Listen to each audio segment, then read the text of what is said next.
Ils poursuivirent leur route jusqu'à ce qu'ils arrivèrent devant une maison en ruine. Un homme en haillons était assis sur le seuil.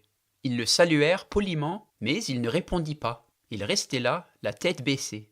« S'il vous plaît, monsieur, dit Amsigel, ce chemin, où mène-t-il » L'ermite les regarda fixement, plongé dans sa réflexion. Finalement, il parla. « Il va et il vient, dit-il, il monte et il descend. »« Il me semble, monsieur, que vous habitez à côté de cette piste, dit Amsigel. Alors ne savez-vous où elle mène » L'ermite ne dit rien pendant quelques minutes. Puis il annonça « Personne ne sait où elle mène. » Amsigel fut très surpris et demanda « Est-ce qu'elle n'aboutit nulle part » L'ermite regarda le sol, absorbé par sa méditation. « Que veux-tu donc que je dise » dit-il à la fin. « Personne n'est jamais venu jusqu'ici en partant du bout de la piste. Elle n'a probablement pas de bout. »« Eh bien, le ciel n'a pas de bout, » poursuivit Amsigel. « Mais les oiseaux volent çà et là et arrivent là où ils ont envie d'aller. Si nous suivons cette piste, même si nous n'arrivons jamais au bout, nous allons sans doute arriver quelque part. » L'ermite se leva. Il saisit Amsigel par la main en disant « Tu as tout à fait raison. Je vois que tu es une personne d'intelligence et de discernement. Écoute, mon garçon, que je te dise quelque chose. Sur un abricotier, il faut 500 feuilles pour faire un abricot. Sur un grenadier, il faut 1000 feuilles pour faire une grenade. Si tu veux parler avec bon sens, tu dois réfléchir 100 fois et observer 100 fois avant d'ouvrir la bouche. » Amsigel fut plus étonné que jamais. L'ermite enchaîna. « Pourquoi Dieu nous a-t-il fait avec 2 yeux et seulement une bouche?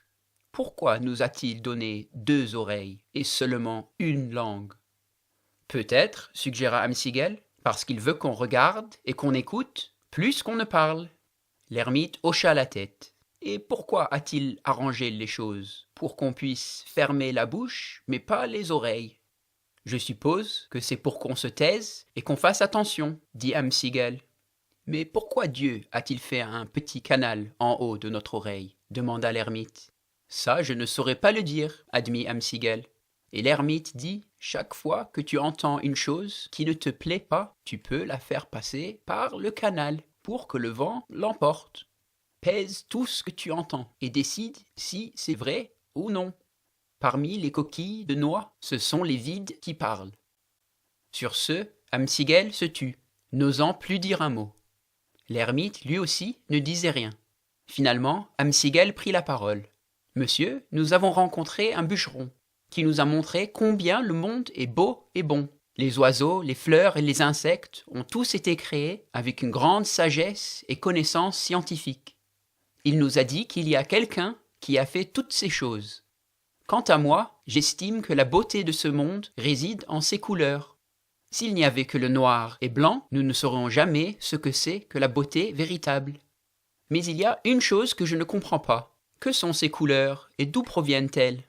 La neige est blanche à cause du froid, mais un œuf blanchit à cause de la chaleur.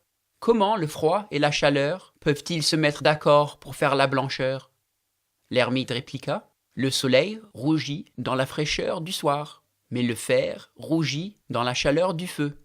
Comment la fraîcheur et la chaleur se mettent-ils d'accord pour faire la rougeur? Je ne sais pas comment, mon garçon. » Amsigel soupira. « Il y a énormément de choses dans ce monde que nous ne savons pas et que nous ne comprenons pas, dit-il. »« La route monte et elle descend, répondit l'ermite, mais nous n'arriverons jamais au bout.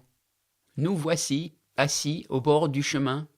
Nous observons et écoutons, mais à vrai dire, nous ne le connaissons pas, ce chemin. Le bûcheron t'a montré combien le monde est beau et bon, mais je te montrerai autre chose. Parce qu'il s'est passé quelque chose qui a gâché sa beauté et sa bonté.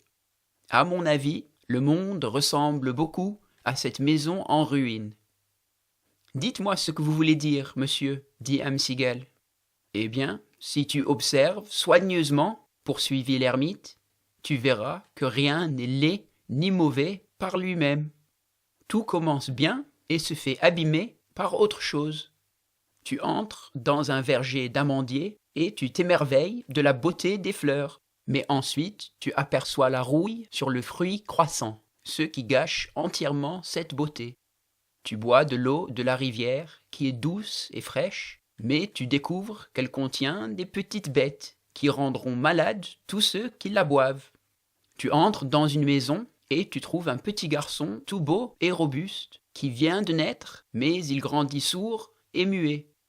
Regarde comment un paysan sème l'orge et les pousses surgissent de terre, mais dès que les épis commencent à se gonfler, ils pourrissent. Et regarde comment un homme aime une femme et dépense tout ce qu'il possède pour se marier avec elle, mais survient un problème entre les deux et il la renvoie. Une maison peut être construite sur de bonnes fondations, mais à la longue, les murs et le toit s'écrouleront. Toute la création démontre comment Dieu a fait tout parfait et beau. Mais un problème est survenu entre la création et sa beauté. Quelque chose a abîmé tout ce qui existe. Mais qu'est-ce qui est entré pour tout abîmer ? Insista Amsigel. Eh bien, le monde est plein de papillons et de chats, répondit l'ermite. Des papillons et des chats ont-ils vraiment abîmé le monde ? Demanda Amsigel. Les gens ressemblent à des papillons et à des chats, répliqua-t-il. Le papillon bat ses ailes et volette çà et là. Le vent l'emporte un peu partout, pendant qu'il cherche une fleur plus belle que toutes les autres. Les gens sont comme ça. Ils ne savent pas où trouver ce dont ils ont envie. Le chat aussi chasse sa queue sans cesse, en espérant l'attraper. Mais il n'arrive jamais à la saisir. Les gens agissent de la même manière. Ils ne font que chasser leur ombre. Ils courent çà et là jusqu'à l'épuisement, mais ils n'ont toujours pas ce qu'ils désirent. Si le chat réussit à la longue à saisir sa queue, que fait-il alors ? Après l'avoir brièvement mâchée, il la lâche, puis se lève et s'en va. Il ne prend plus aucun intérêt à sa queue. Les gens ne savent pas ce qu'ils veulent, et s'il se trouve qu'ils obtiennent ce qu'ils cherchent, ils décident alors que cela ne leur plaît pas. Leurs idées sont complètement embrouillées. Ils ne savent ni trouver ce qu'ils veulent, ni comment profiter de ce qu'ils obtiennent. Quelque chose est venu séparer l'homme de son propre bon sens, et cela l'a ruiné. Savez-vous, demanda Amsigel, ce que c'est qui est venu séparer l'homme de son bon sens ? L'ermite répondit, peut-être que la chose qui est arrivée au monde est aussi arrivée à l'homme. Il n'est donc plus ce qu'il était lorsque Dieu l'a créé. Nous voyons que le monde est rempli de maladies, de désastres et de toutes sortes de mal. On dirait qu'il est arrivé quelque chose au monde, comme si un fléau affreux s'en est emparé. Parce que tout ce qui vit dans ce monde devient malade et meurt. Oh, si seulement nous pouvions trouver la santé et le repos, mais avec chaque année qui passe, la santé s'affaiblit et le repos s'envole. Ça, c'est la vie, parce que l'homme est malade, et il habite un monde malade. Amsigel et Tazouit partirent encore une fois sur la piste. L'ermite leur souhaita bonne route. « Si vous trouvez quelqu'un, dit-il, qui sait ce qui est arrivé au monde, ce qui l'a gâché, et comment nous pourrons nous libérer du fléau affreux qui s'en est emparé, revenez me le dire,